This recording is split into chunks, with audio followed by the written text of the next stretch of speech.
महाभारत अध्याय 27 धृतराष्ट्राची तडफड. जेव्हा राजा येणारा विनाश ओळखतो पण काहीच करू शकत नाही तेव्हा काय उरतो. पांडव वनवासात निघाले. रथाऐवजी नंगे पाय. मागे रडणारी प्रजा. विदुर म्हणतो, युधिष्ठिराने चेहरा झाकला, भीम रोषाने भुजा पाहत होता, अर्जुन धुळीत हात फिरवत होता आणि द्रौपदी केस विस्कटलेली, अश्रूंनी डोळे भरलेले. धृतराष्ट्र घाबरून थरथरला.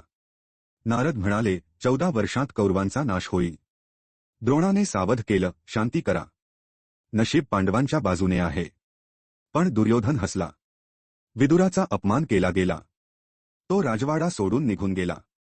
मैत्रेय ऋषी दुर्योधनाला शाप देतात, भीम तुझी मांडी फोडेल. धृतराष्ट्राला कळून चुकलं होतं, ही अधर्माची वाट आहे.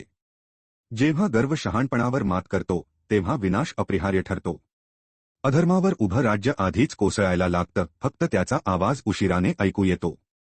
महाभारताच्या पुढील धगधगत्या क्षणांसाठी फॉलो करा मुकुंदा वाइब्स.